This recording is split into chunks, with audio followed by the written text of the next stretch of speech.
우리 민족은 한 해의 새해를 두 번 맞이하는 아주 특별한 민족입니다. 복을 받은 민족이라고 할 수가 있습니다.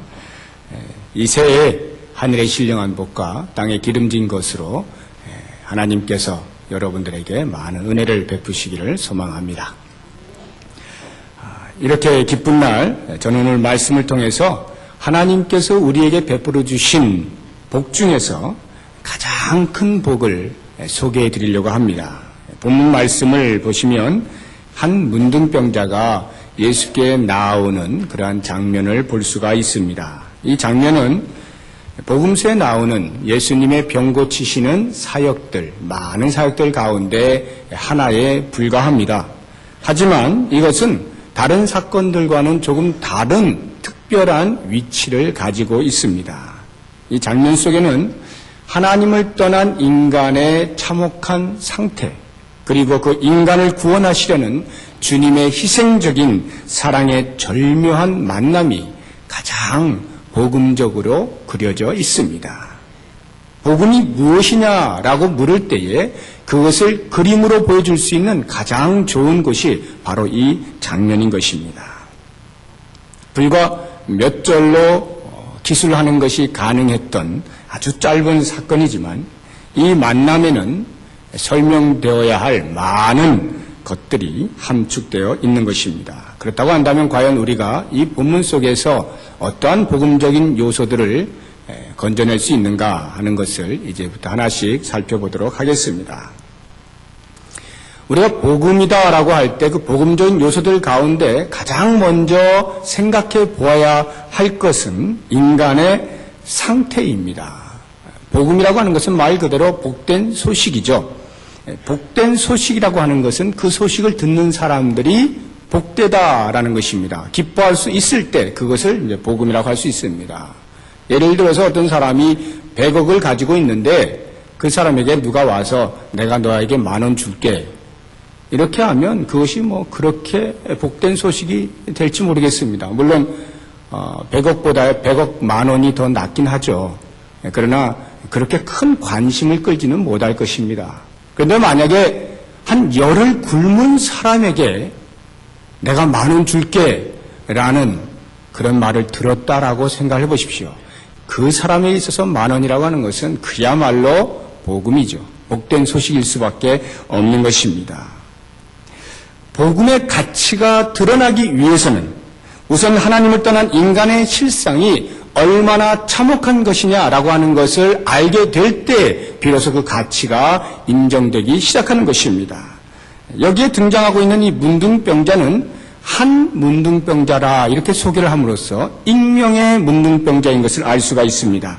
익명이라고 하는 것은 특정 인물이 아니라는 말입니다. 다시 말하면 한 문둥병자라고 하는 말을 통해서 어떤 특정한 사람들이 아닌 모든 인간 군상들의 참혹상을 대변을 해주고 있는 것입니다. 하나님을 떠난 인간이 얼마나 큰 고통 속에서 이 땅을 살아가고 있는가 하는 것을 이 한 문둥병자를 통하여 투영해주고 있는 것입니다.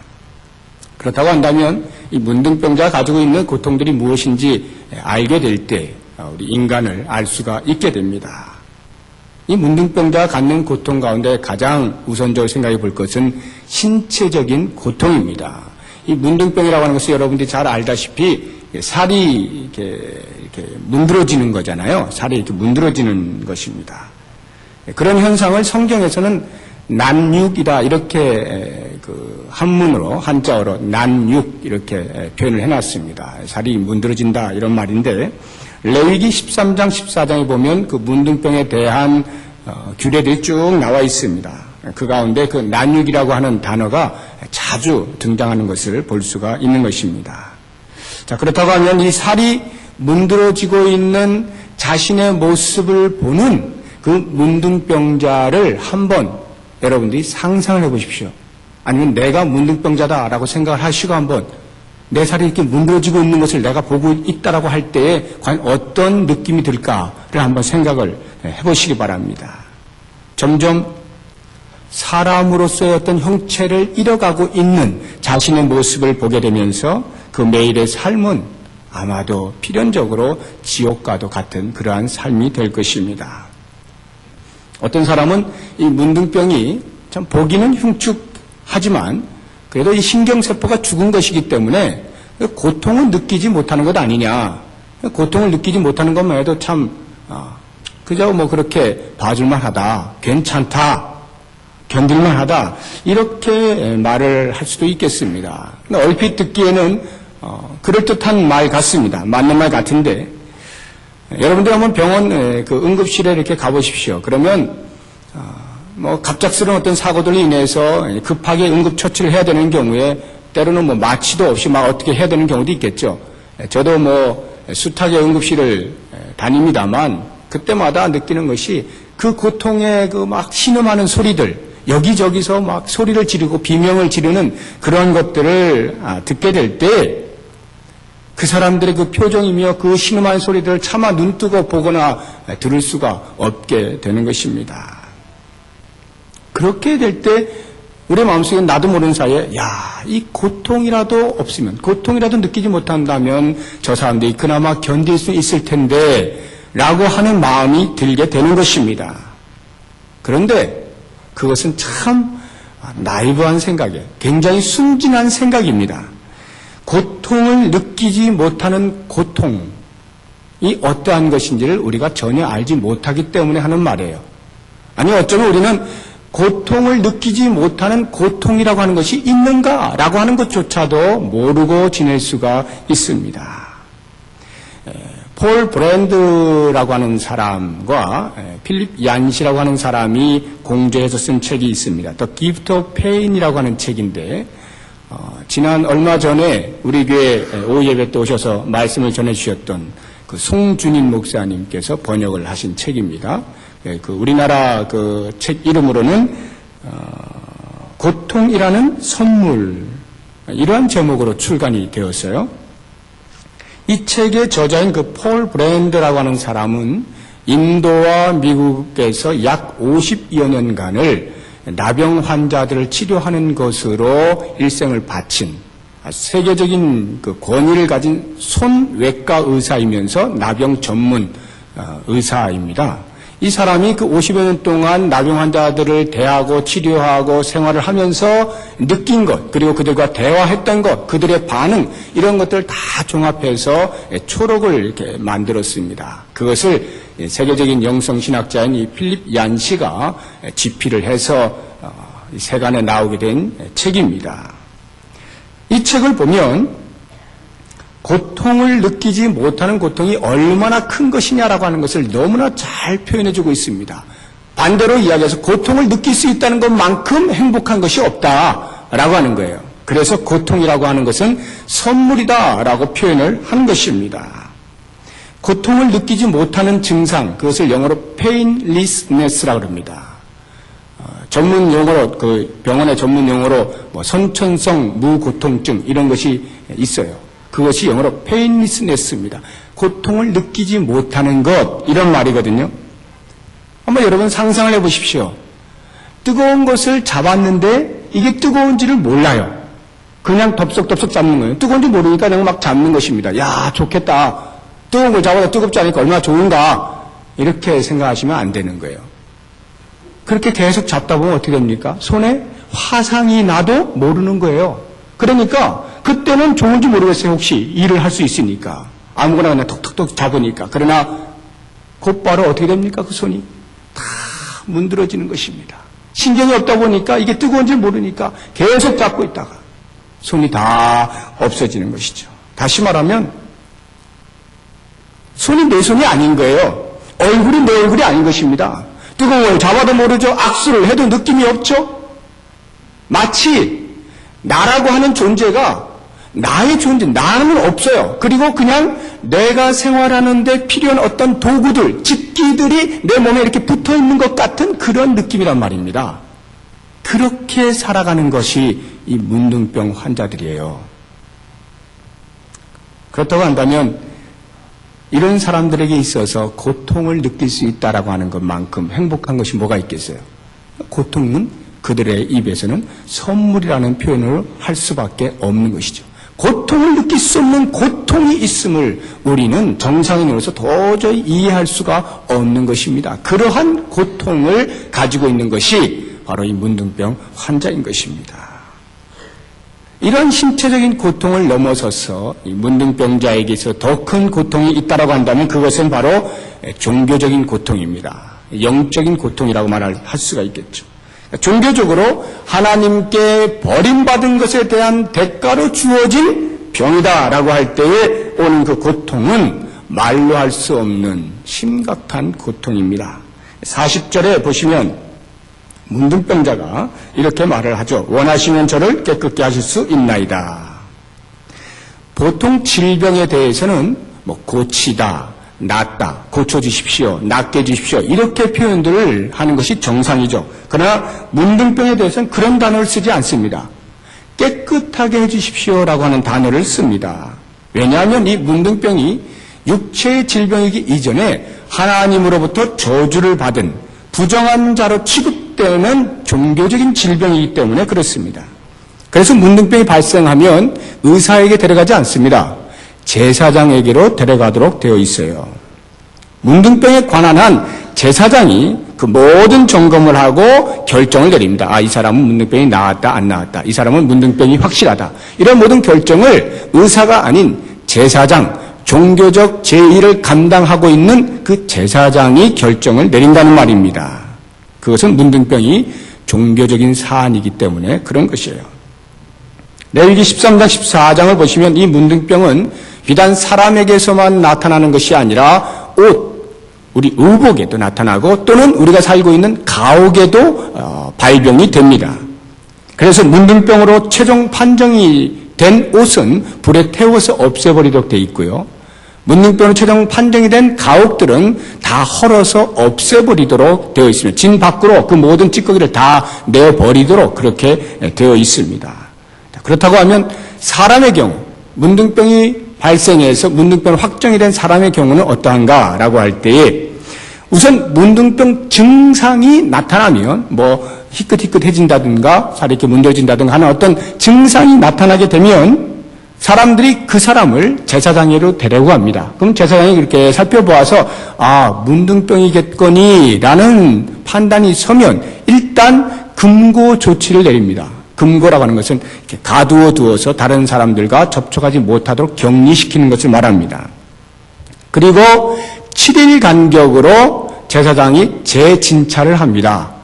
그렇게 해서 몇 번의 재진찰을 통하여 이 사람이 회복이 되면 다시 공동체 안으로 들어올 수 있도록 허락을 해줍니다. 근데 만약에 그렇지 못하고 점점 병이 악화가 되어서 문둥병으로 확실하게 진단이 내려지면 그 사람은 더 이상 이제 금고도 필요 없어요. 금고할 필요도 없습니다. 그냥 놔둡니다.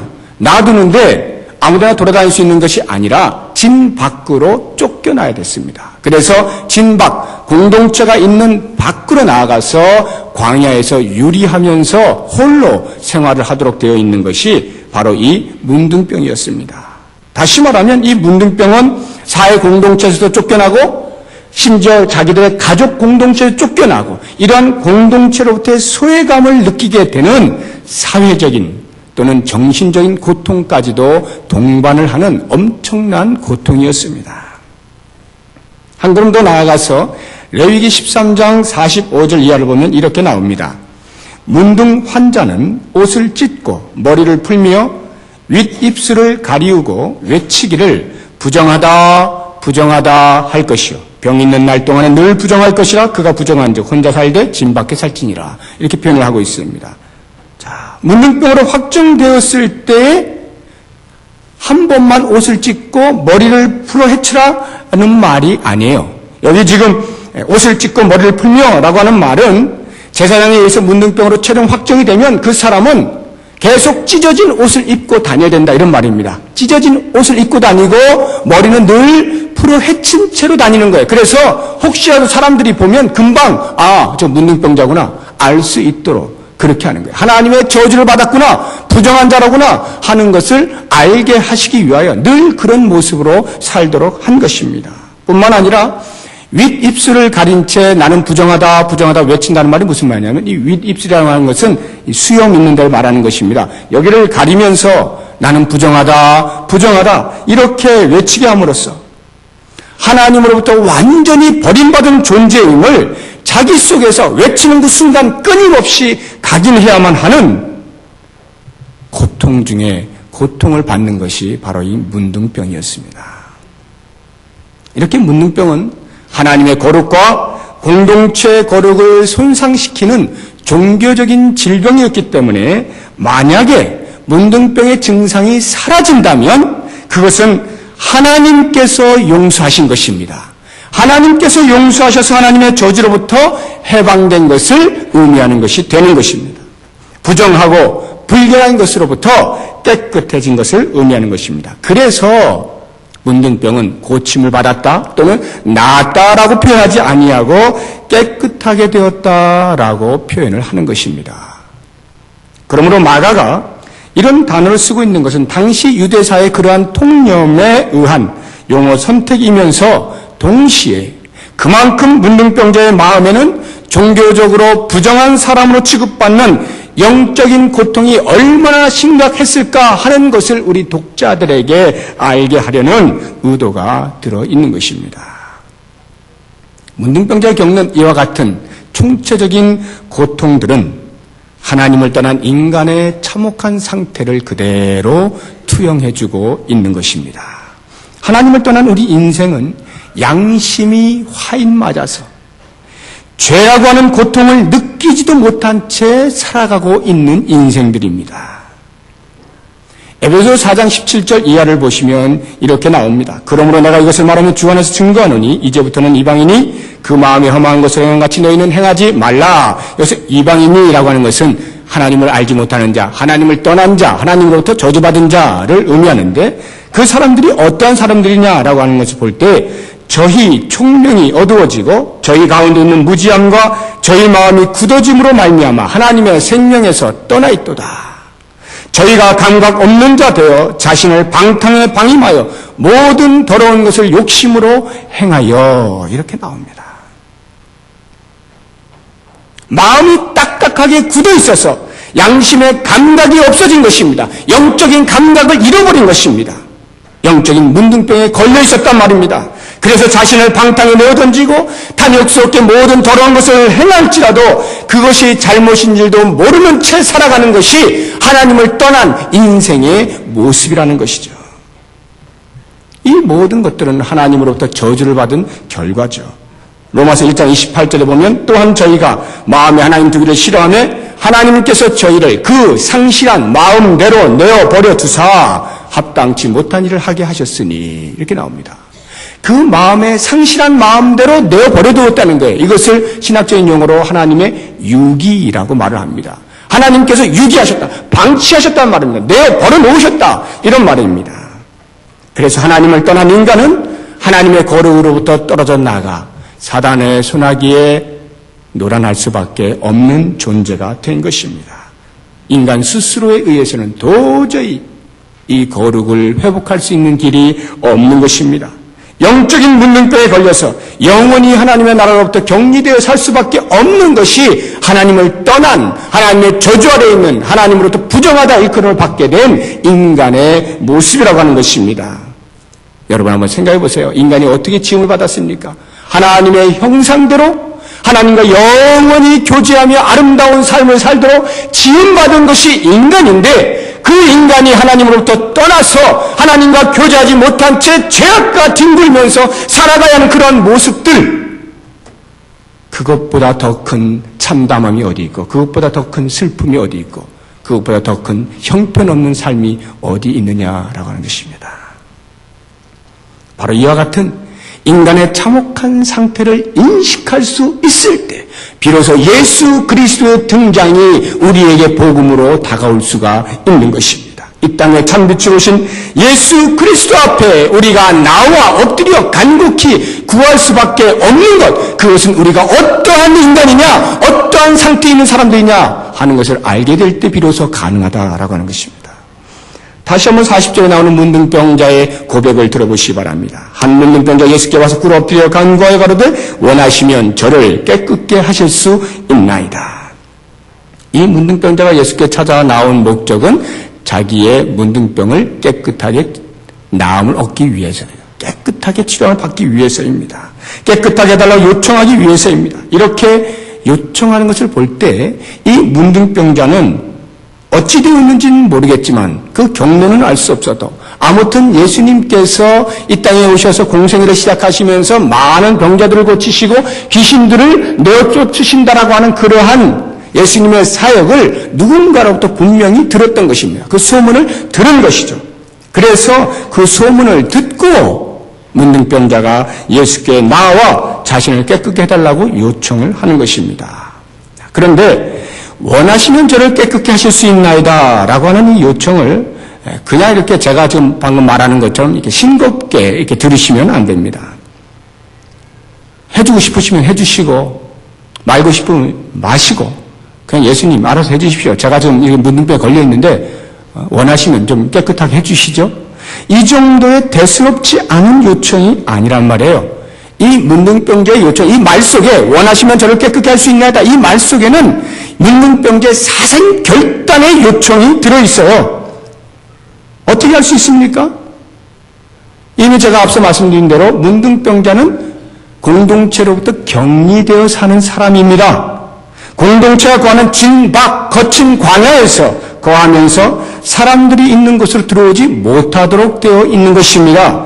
그렇다고 한다면 지금 이 문둥병자가 예수께 나왔다라고 하는 것은 예사롭지가 않은 것이죠. 어떤 상상이 갑니까? 어디선가 몰래 숨어 있다가 죽기 살기로 달려 나오지 않았겠습니까? 사람들로부터 저지를 당하지 않으려면 그렇게 하는 수밖에 없잖아요. 나오자마자 염치불문하고 땅에 바짝 엎드려서 절하면서 예수님께 살려달라고 울부짖고 있는 모습이 바로 이 모습이에요. 원하시면 저를 깨끗게 하실 수 있나이다. 모든 사람들로부터 부정한 자로 낙인 찍힌 자가 무리들을 의식하지 아니하고 예수께 나온 것은 그만큼 자신에게 임한 하나님의 저주로부터 해방되고 싶은 간절한 열망이, 간절한 갈망이 있었음을 보여주는 것입니다. 이와 동일한 사건이 마태복음 8장 1절 이하에도 기록이 되어 있어요. 마태는 좀 특별히 기록을 했습니다. 그 시간상으로 볼 때 예수님께서 5장, 6장, 7장 산상순, 산에 올라가셔서 하늘의 귀한 메시지를 선포하신 산상순을 마치시고 내려오시는 길에 이 문둥병자가 나와 만나는 것으로 기록을 하고 있습니다. 마태의 우주는 이런 것이죠. 예수님께서 복음의 핵심인 그 산상순, 즉 하늘의 메시지를 선포하셨을 때 거기에 가장 먼저 반응한 자가 누구냐라고 하는 것을 보여주는 거예요. 문둥병자가 가장 먼저 반응했다라고 하는 것입니다. 예수님께서 산에서 내려오실 때 이미 그 산에서 허다한 무리들이 예수님의 말씀을 들었습니다. 그리고 그 무리들이 지금 쫓아 내려오고 있습니다. 그 안에는 수많은 사람들이 있었을 것입니다. 당시 종교 지도자들인 율법사들이 있었을 것이고 서기관들이 있었을 것이고 바리새인들이 있었을 것이고 뿐만 아니라 예수님의 제자들도 있었을 것이고 따르는 많은 무리들이 분명히 있었을 터인데 그러한 사람들 중에 그 누구도 아닌 한 문둥병자가 모든 공동체로부터 버림을 받고 부정한 자로 취급받던 한 문둥병자가 예수께 나왔다라고 하는 것입니다. 무엇을 의미합니까? 구원이라고 하는 것은 오직 예수 그리스도를 하나님 아들로 인정하는 그분을 통해서만 구원이 있을 수 있는 것임을 인식하는 자에게 임한다라고 하는 것입니다. 오직 하나님의 자비하심과 용서에 의해서만 깨끗게 될 수 있었던 문둥병자가 예수께 나와 자신을 깨끗게 해달라고 요청한 것은 이 문둥병자의 머릿속에 소문으로만 들었지만 그 예수는 하나님의 아들이심을 인식했던 것이고 그 하나님의 아들이 나의 구세주이시다. 하나님만이 나의 병을 고칠 수 있는 것처럼 이분이야말로 나를 고칠 수 있는 분이다라고 하는 인식을 했다라고 하는 것이죠. 둘째로 인간의 눈으로 볼 때 구원과 따져볼 때 가장 멀리 있을 것만 같아 보이는 이 문둥병자를 등장시킴으로써 구원이라고 하는 것은 세상의 여하한 조건과 아무런 관계없이 오직 주를 찾는 가난한 심령에게만 임한다라고 하는 것을 우리에게 보여주는 것입니다. 자, 이제 우리가 눈여겨봐야 하는 것은 이러한 문둥병자의 낮아짐, 예수께 찾아 나와 엎드리는 이러한 모습 속에서 예수님께서 어떻게 반응하셨느냐라고 하는 것입니다. 예수님께서 하나님의 저주를 받은 한 문둥병자를 어떻게 대하셨는가라고 하는 것은 앞으로 예수님의 사역이 어떻게 펼쳐질 것인가라고 하는 것을 보여주는 것이기 때문에 우리가 유심히 살펴봐야 하는 것입니다. 41절에 보시면 예수님께서는 우선 그 문둥병자를 보시고 민망히 여기셨다 이렇게 말하고 있습니다. 민망이라고 하는 이 한자는 근심할 민자에 멍할 멍자입니다. 그러니까 너무 불쌍하고 가여워서 어찌할 줄 모르는 그 마음의 상태, 그것이 민망함입니다. 생각해 보십시오. 얼마나 다급했길래, 얼마나 갈증이 있었길래, 얼마나 살고 싶었길래 완전히 죽어버렸던, 완전히 부정한 자로 나를 찢겨버렸던 그 인생조차도 얼마나 다시 한번 하나님께 회복되고 싶었길래 공동체로부터 격리가 되었던 그 인생이 몰래 숨어서 어쩌든지 예수를 만나고자 하는 그 예수를 한 번도 만나본 적이 없고 그저 소문만 들은 젊은 어떤 한 청년에 불과한데 그 청년 앞으로 나와 달려오겠느냐라고 할 때 그 모습을 보고 그 마음을 읽게 된 예수님의 마음은 가슴이 저려오는 것을 견딜 수가 없었던 것입니다. 마태복음 9장 36절에도 보면 무리를 보시고 민망히 여기시니 이는 저희가 목자 없는 양과 같이 고생하며 유리함이라 이렇게 말씀하고 있습니다. 문둥병자를 보셨을 때에 예수님의 마음은 마치 목자 없는 양이 유리하며 방하고 있는 그런 모습을 보셨다라고 하는 것입니다.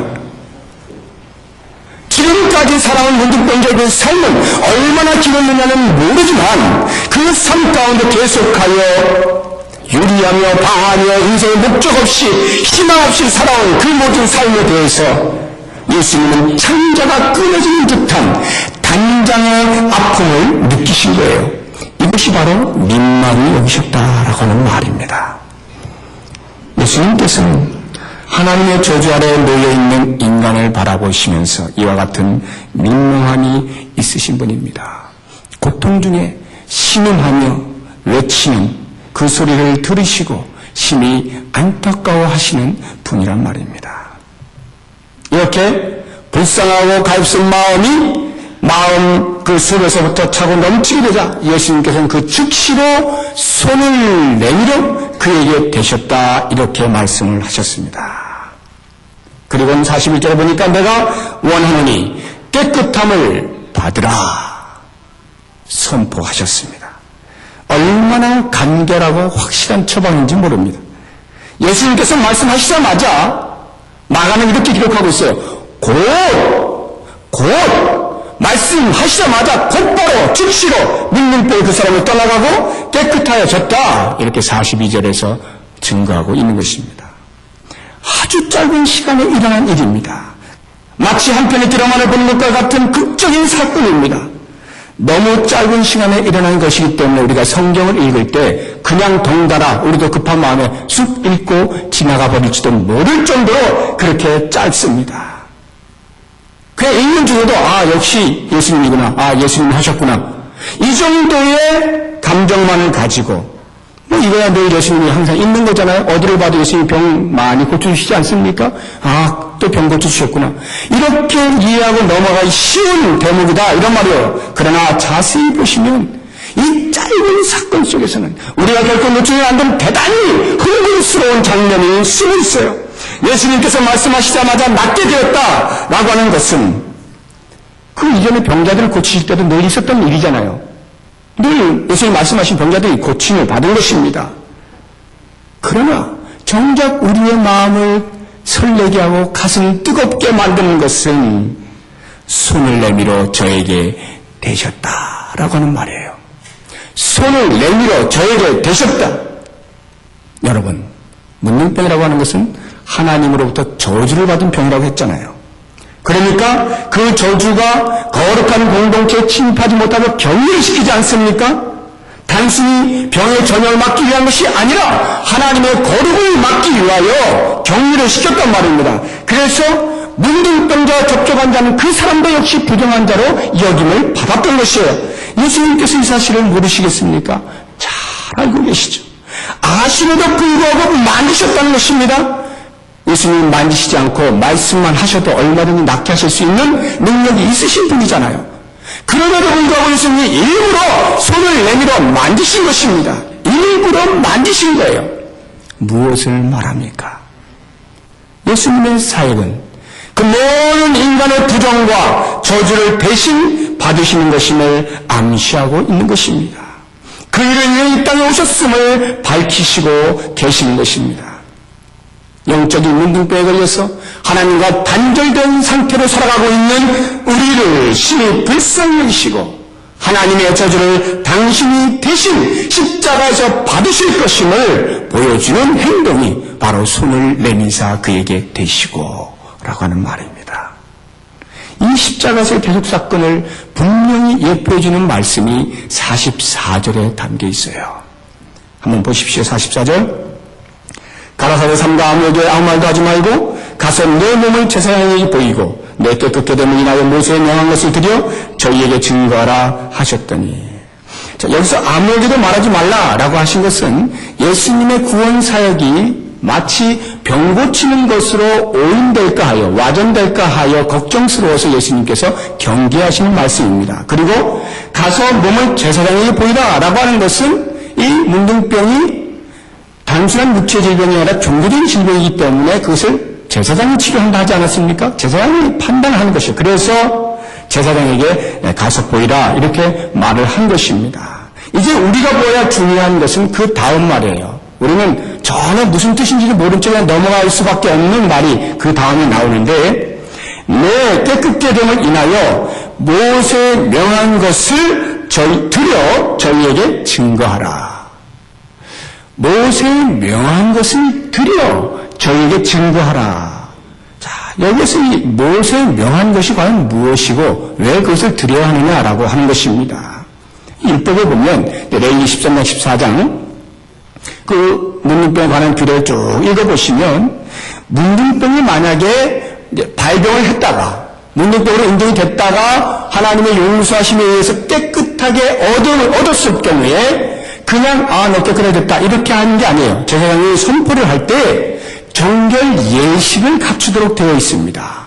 그 정결 예식을 할 때 드리는 것이 있었어요. 그것을 여기서 말하는 모세에 명한 것 이렇게 말을 하고 있는 것입니다. 자, 그렇다고 한다면 그 모세에 명한 것이 과연 무엇인지, 문둥병이 다 깨끗이 나오면 얻었을 때에 하나님께 드려야 하는 것이 무엇인지 우리가 같이 한번 찾아보도록 하겠습니다. 여러분 레위기를 한번 찾아보시겠습니까? 14장 4절입니다. 레위기 14장 4절.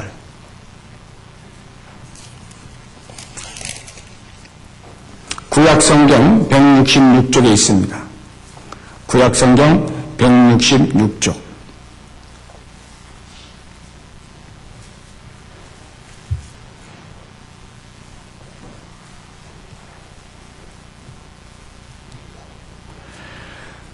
이제 우리가 같이 읽을 것인데 여러분 유심히 관찰을 하시면서 읽으셔야 됩니다. 14장 4절로 7절까지만 읽어보겠습니다. 4절로 7절까지만 우리 천천히 한번 읽겠습니다. 시작.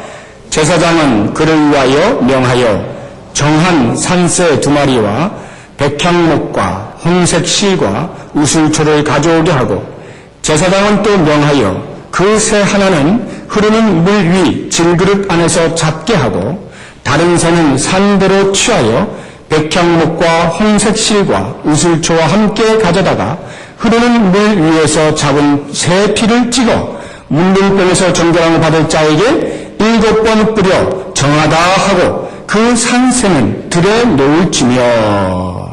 자, 여기에 나오는 이 다른 거 다 잊으셔도 좋은데 이 산새 2마리, 정한 산새 2마리를 한번 잘 보십시오. 이 발음을 잘해야 되는데 산새 2마리 해서 이렇게 산에 있는 새 2마리 이렇게 이해하시면 안 됩니다. 살아있는 새 두 마리, 이런 말이에요. 산 새 두 마리. 자, 이 살아있는 새 두 마리를 이제 가져와서 한 마리는 어떻게 하느냐면 이렇게 그릇에다가, 질그릇에다가 생수를 떠놓고 그 안에서 새를 잡는 것입니다. 새를 죽이는 거예요. 그래서 피를 냅니다. 그럼 그 피가 어디로 가겠어요? 그 용기 안에, 생수가 담겨있는 그 용기 안에 같이 섞이겠죠. 그렇게 피를 내서 죽이는 것입니다. 그리고 다른 아직 살아있는 새 한 마리는 백향목, 홍색실, 우슬초 이런 것과 함께 그 피가 섞여있는 그 생수통 거기다가 담깁니다. 담가서 피를 찍는 거예요. 그리고는 문둥병으로부터 깨끗이 나음을 얻어서 이제 너는 정결하다라고 여겨질 그 사람에게 7번 뿌리는 것입니다. 7번 뿌려요. 그리고 나서 이 살아있는 한 마리를 어떻게 하느냐 하면 들에 나가서 들에 풀어줍니다. 그냥 살려주는 거예요. 자유롭게 놔주는 것입니다. 자, 이게 문둥병으로부터 깨끗이 나음을 얻은 사람이 반드시 행해야 할 정결 예식인데, 이 예식에서 필요한 모세에 명한 것, 그것이 바로 이 산 새 두 마리, 또 등등등등 이런 것들이란 말입니다. 여기에서 우리가 알 수 있는 게 뭡니까? 이 한 마리 새가, 들러나간 한 마리 새가 자유롭기 위해서는 반드시 다른 한 마리 새가 죽어야 한다는 것을 보여주고 있는 것입니다. 그냥 죽기만 하시다는 게 아니라 피를 완전히 다 쏟아내야 하는 것입니다. 그리고 그 살아있는 새가 그 죽은 그 새의 피에 묻힐 때 비로소 나머지 한 마리 새는 자유롭게 노임을 얻게 되는 것입니다. 무엇을 말하고 있습니까?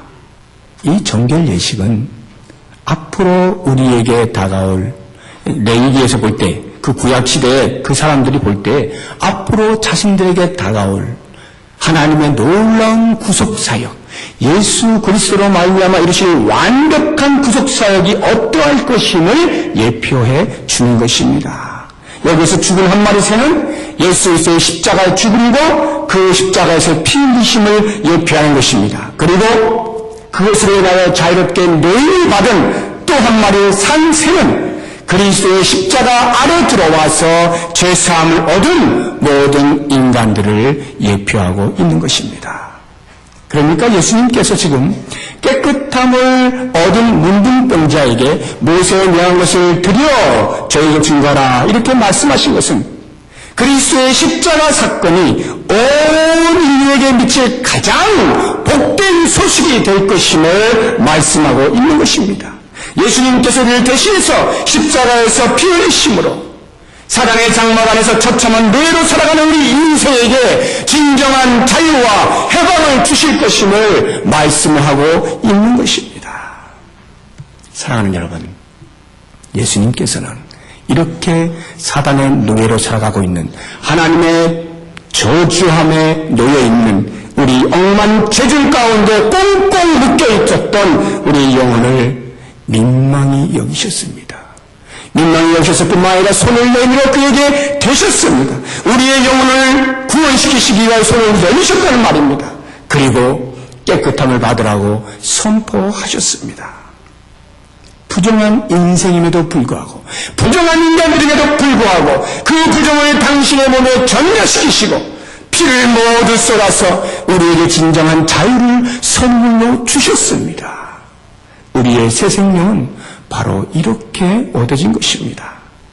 그렇다고 한다면 이 사실을 알고서야 우리가 어떻게 흥분하지 않을 수가 있고 어떻게 감격하지 않을 수가 있느냐 말이에요.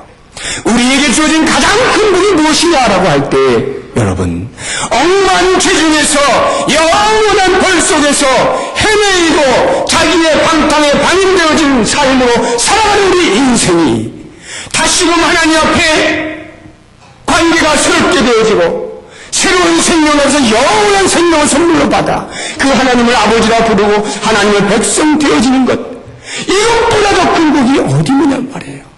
이 놀라운 복이 바로 이 한 문둥병자와 만나신 예수님의 이 사건 속에 들어있다는 말입니다. 여러분, 그것뿐이 아니에요. 이렇게 예수님만을 한 문둥병자의 사건은 단순히 내 한 인간이 영원히 구원으로 따라가는 것으로만 맞춰지는 것이 아니라 우리의 일상의 삶에 있어서도 여전히 이와 같은 계속적인 구원이 일어나는 것임을 말씀하고 있는 것입니다. 때로 권고하고 때로 지치고 때로 피곤하고 때로는 우리가 영혼의 문둥병에 걸려서 영적인 나태함에 헤매고 있을 때조차라도 우리 주님은 외면하지 않으신다는 거예요.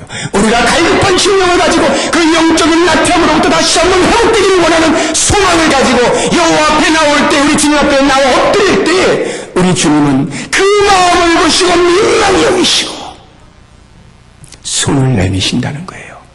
우리의 강팍한 마음에, 우리의 연약한 마음에, 우리의 피곤한 마음에, 지친 마음에, 그래서 아무런 희망이 없다라고 생각되어지는 그러한 낙심되는 마음에 우리 주님은 손을 내미신다는 것입니다. 여러분, 무엇으로 실험하고 있습니까? 무엇으로 힘들어하고 있습니까? 무엇으로 고통스러워하고 있습니까? 그 고통을 우리 주님이 나오는 자에게 손을 내밀어 만지시고 깨끗함을 받으라 선포하시는 것입니다. 이 선포를 날마다 듣는 것이 바로 우리의 특권인 거예요. 이 놀라운 복이 우리에게 주어진 것입니다. 이렇게 살아가는 것이 우리 인생이에요. 모쪼록 손을 내미시는 주님이 내 옆에 계시다고 하는 것이 얼마나 큰 행복인 것을 알아서 이제 하나님께서 또다시 우리에게 새해를 주신 이 놀라운 날에 하나님의 이렇게 크고 놀라운 긍휼과 자비와 사랑의 마음을 깨달으시고 받으시고 평생을 그렇게 복된 삶으로 사시는 우리 모든 성도님들이 되시기를 예수님의 이름으로 축원합니다. 기도하겠습니다.